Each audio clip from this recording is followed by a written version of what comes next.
So in this video, I'm going to show how to write an expert advisor that will simply close all trades at a specified time of day.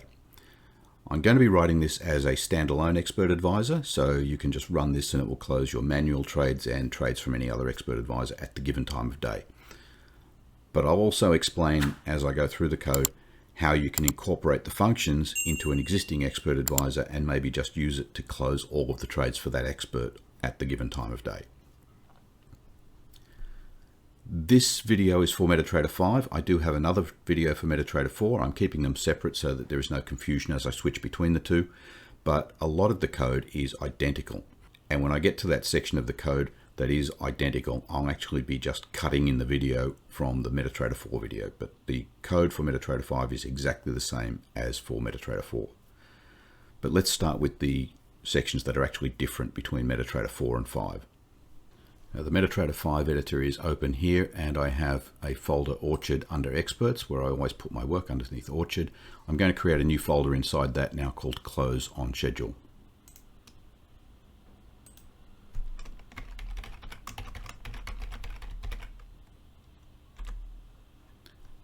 And now I'll just use the wizard to create the outline of this expert.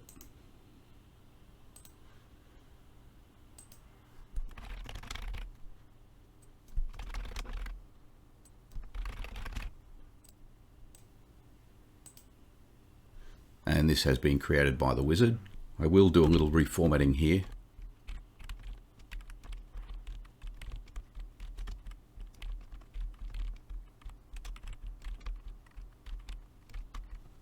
So just a little bit of reformatting. The first thing I'm going to do, because this is going to be performing actions on trades, I'm going to include the trade class. Now that include file, trade/trade.mqh, is delivered with MetaTrader 5, so it's already provided for you. And that gives me access to three classes that I'm going to be needing. And the three classes are the CTrade class, CPositionInfo, and COrderInfo. And so I'm declaring variables of each of those. The CTrade class, I'm just declaring a variable called trade, PositionInfo, and OrderInfo. And now the first thing I'm going to write is actually the CloseAll function, because this is a fairly standard loop through trades, and it's actually the only other piece that is different between MetaTrader 4 and 5. And once I've written that, I'll then cut into common code. Let me just close the navigator here to give a little bit more space before we go. And so down at the bottom of the code here, I'm going to write the CloseAll function. Now, because this is a standalone expert advisor that will simply close every trade you have, I just have a CloseAll function with no arguments. If you want to adjust this so that it only works on certain symbols or certain magic numbers or any other condition you want to put in, then you'll obviously need to pass in more arguments. And it would be something like this: CloseAll string symbol long, that should say Boolean. And this is a Boolean function because I'm going to return whether the CloseAll was successful in closing everything. You may also need to pass arguments in here if, rather than having this as a standalone expert, you might be incorporating these functions into an existing expert advisor where you just want to close all the trades for that expert. But I'm going to be writing the code as though we're closing all the trades. So I'm declaring a variable called success, and that's a Boolean, and I'm defaulting that to true to initialize. And this will be the value that I return from the function. So if anything goes wrong, I'll simply be setting that to false to indicate that the CloseAll wasn't successful in closing all trades. And now I'm going to loop through all of the positions. Remember, I have both positions and orders. So I'm starting with the positions, and that loop is a standard loop for int I equals positions total minus 1. So it gives me the index of the last position. While I is greater than or equal to 0, I minus minus. And here I'm using that PositionInfo variable, which is of type CPositionInfo, and it has a function called selectByIndex. So I'm selecting by index I. That's my loop variable. If I'm unable to select that position, it could be for a number of reasons. Most likely it's because that position was closed in between the time I picked up this position's total and now.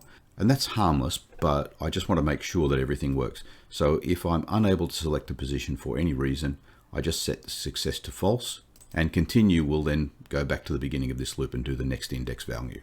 I mentioned that there are no arguments to this CloseAll. I'm closing everything. If you want to add more arguments, then you might want to add more tests here, and I've just got some comments that will show the type of tests you might run.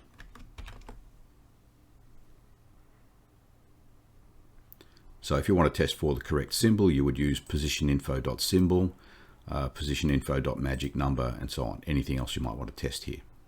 I'm not testing anything else, so I'm simply going to go straight ahead and attempt to close the selected position. And to do that, I'm using the trade object, trade.positionClose, and I just need the ticket number, which I get again from the position info object, positioninfo.ticket, and that gives me the ticket number for the currently selected position. This returns a Boolean, so I simply say success ampersand equals. So if success is already true and this returns true, then success will remain as true. If success is already false, it will stay as false. And if success is true and this returns a false, then success will become false, and it will simply stay that way then through the rest of the code. So that takes care of closing the positions. Now, this should work even with a netting account. It's just that you'll only get one position back for each symbol. I'm also going to close any open orders.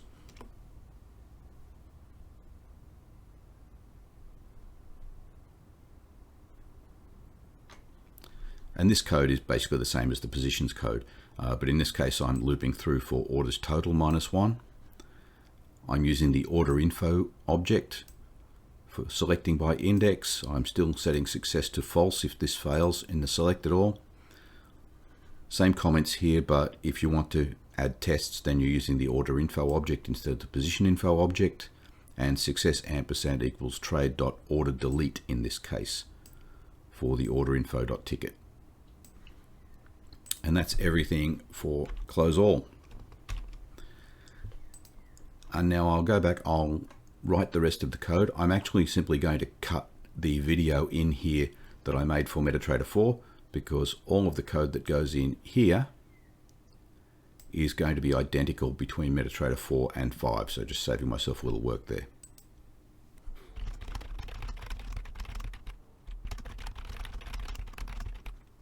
I'm actually in the MetaTrader 4 editor, but as I said, this code is identical for MetaTrader 4 and 5, and to save myself some time, I'm just recording it once.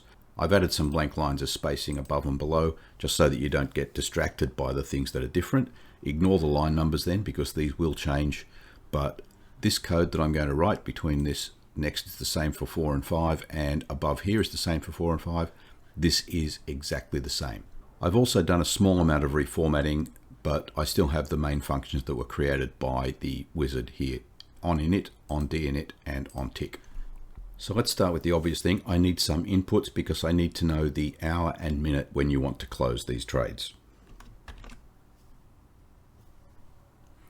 I'm capturing these as an hour and a minute, so input int close hour and close minute, and I'm defaulting this at the moment to 23:55 because I'm assuming the most common use case is that you want to close just before the end of the day. I'm going to create a global variable which is the next close time, and I'm going to be using that in the rest of the tests to know when I should be closing trades. And that's all I need in the inputs and the global variables. I now move to on init, where I'm going to do some input validation and actually set up that next close time.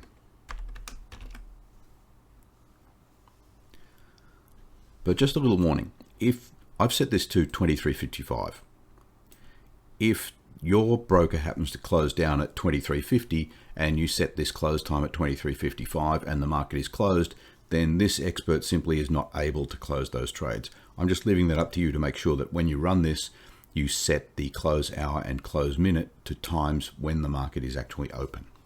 Now I'm just going to add some tests to verify that the close hour and close minute that you've entered here are valid. I know I've got valid default values, but you can easily change these on the input screen.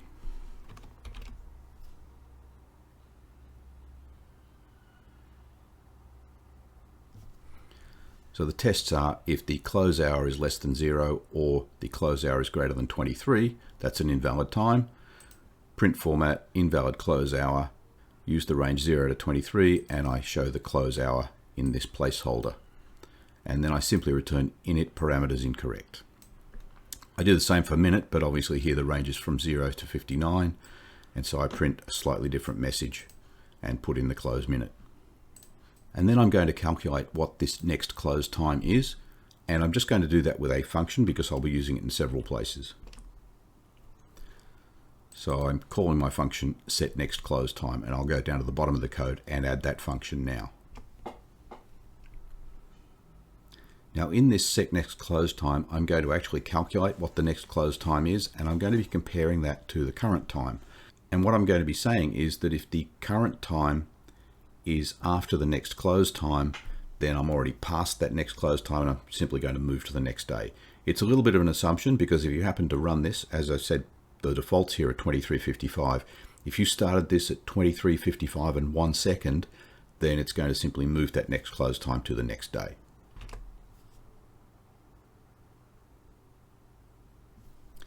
Now I could have compressed this into less lines, but I thought it was easier to read this way. Firstly, next close time equals iTime symbol, that's the chart symbol, period D1, 0. So it doesn't really matter what the symbol is because period D1 is going to give me the start time for today for this symbol.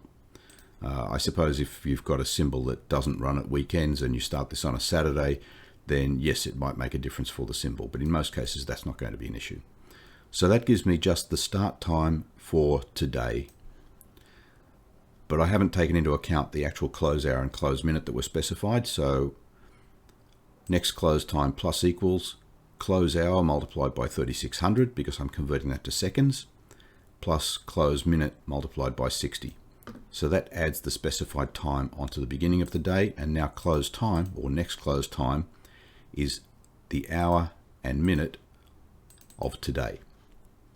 And then, as I said, if time current, so if we start this up with a set time of 23:55, but the current time is actually 23:57, then time current is greater than next close time, and then I simply say next close time plus equals 86,400, which is 1 day. So I just move next close time to the next day. So after set next close time, I have a value in this global variable of next close time, which is 23:55 on either today or the next day if the current time is already after 23:55. And then back in the on init, I have return init succeeded.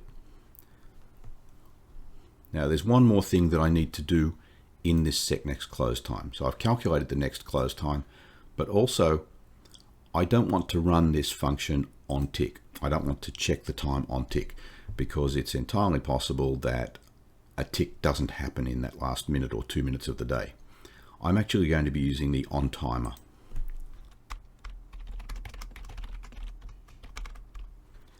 And to use that, I need to actually set a timer. So if I go back down to this set next close time, I'm going to call a function here, which I'm going to call set timer, and now I'll just write that function.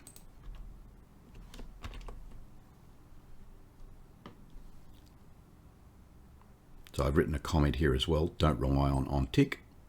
I'm going to rely on the timer. And also be careful. I'm assuming in this expert advisor that the timer is not being used for anything else.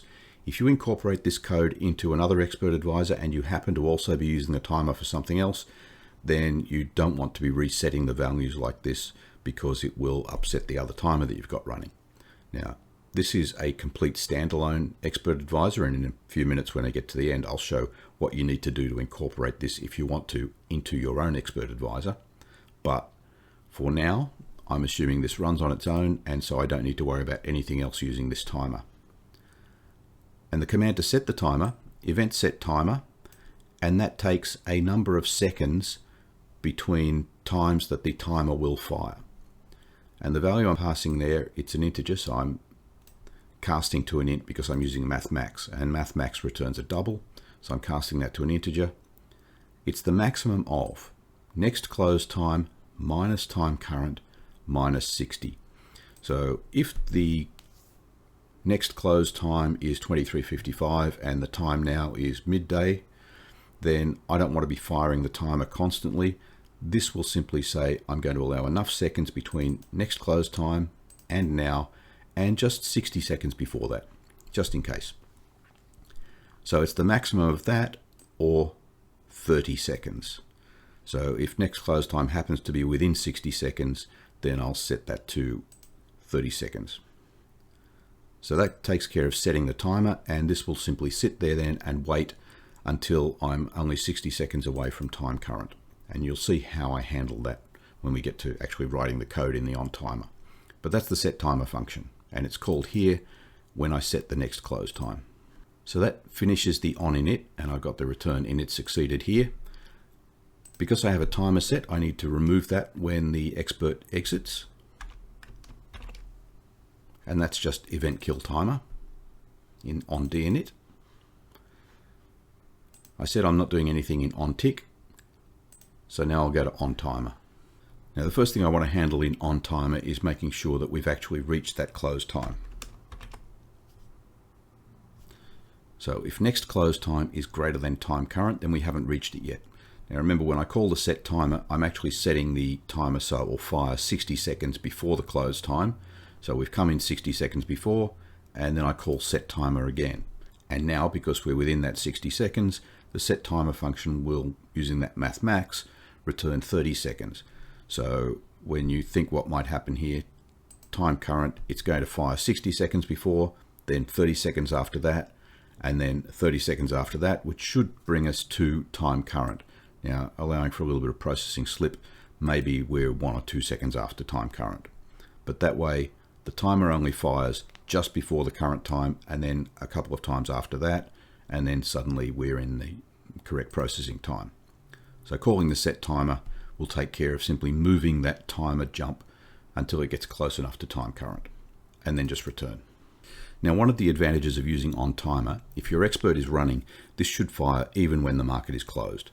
You won't be able to perform any trading, but it will at least fire and go through the rest of the steps. But I'm going to put some code in here to guard just in case that didn't happen. If there's some reason why it didn't happen and you've maybe skipped a day because it's a weekend. I don't expect this to happen, I'm just being careful.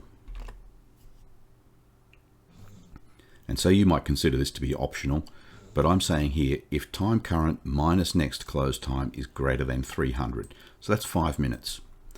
So if the current time is 5 minutes after the close time, then I'm going to assume that the close time has come and gone, and for some reason this didn't fire, and I'm not going to simply close all the trades now because it's too late and something else may have happened.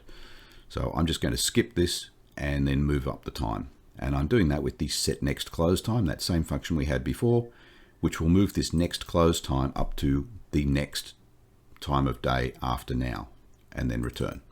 And if I get to this point, then I know that the current time is greater than or equal to the next close time, and it's not greater than by more than 5 minutes. So this is the time where I want to close the trades.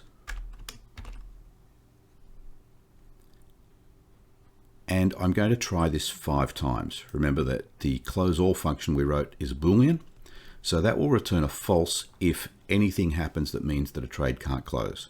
And I'm simply going to retry that, but I'm not going to retry it infinitely. I'm going to try 5 times, and I'm doing that with a for statement. For int I equals 4, while I is greater than or equal to 0, so that's 5, and not CloseAll. So we'll call this CloseAll function. If that returns true, then this obviously is false, and so it will exit the for statement. And that will simply make the call that CloseAll up to 5 times while it's failing. If it gets to 5 times and CloseAll has still been unsuccessful, you might want to put in some error statements, or maybe inside the CloseAll function you want to add some error statements that I didn't have. But that will take care of attempting to close all trades, and only at this next close time of the day. And here in this CloseAll, if this is being done just for the current chart symbol or something, then you would obviously use the variation to CloseAll where you set conditions and you'd put the values for those conditions into this argument.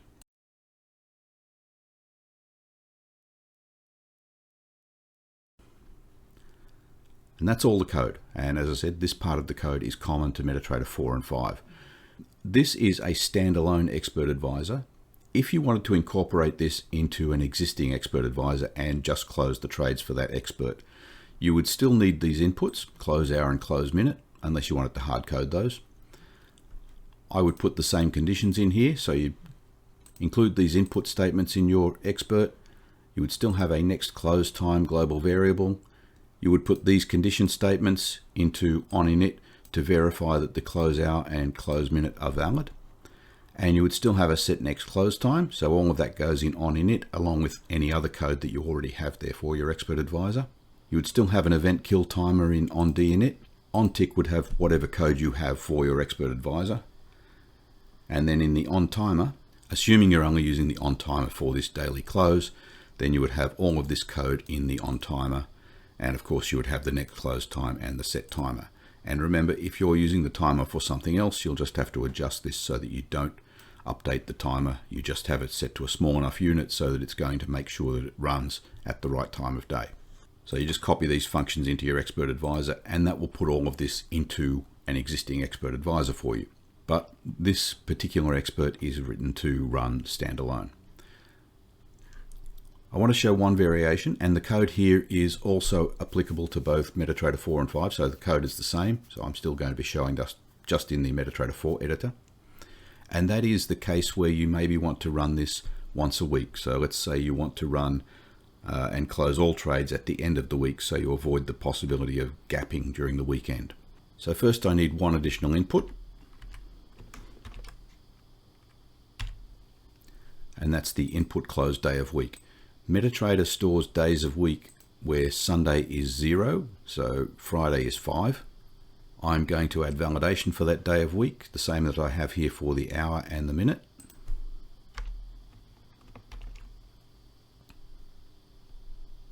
But here I'm saying day of week must be between 0 and 6. I'm not going to make any changes to set timer, so I'm not going to try to set next close time to be that particular close time for the week. Instead, I'm going to handle it in onTimer, which means I'm going to let this fire on a daily basis, but I'm going to exit if this is not the right day of the week. So this particular condition is still the first thing. If next close time is less than the current time, then I haven't reached that trigger time for the day yet. Call the set timer and return. And set timer, remember, it's still just setting the time for the day. I haven't included any day of week in the set timer function. I'm declaring this DT variable, which is an MQL date time structure. This is an inbuilt structure type. And then I'm using the time to struct function to convert next close time into that DT. And at the end of that statement, DT will contain the time broken down into the component pieces like seconds, hours, days, and so on. Note, I'm not using time current. So I am using the next close time. I want to know the day of the week of the next close time, not the day of the week of the current time. And that's because if you're setting times that are very close to midnight, it's possible that due to a slight slippage in time, time current might actually be the next day. So if you're trying to set this to something like 23:59, time current might have slipped into the next day. But once I have that date and time broken down into a date time structure, I can then simply check to see if the day of the week matches. So if dt.dayofweek is not equal to the close day of the week, then set next close time, which will simply move next close time to the next day and return. And that's all I need. That will prevent this or the rest of this code from running except on this given day of the week. And that finishes all of the code that is common between MetaTrader 4 and 5. The only differences are in the beginning of this code and the CloseAll function. I hope this has been useful. If it has, click the like, click the subscribe, and until next time, thank you for watching.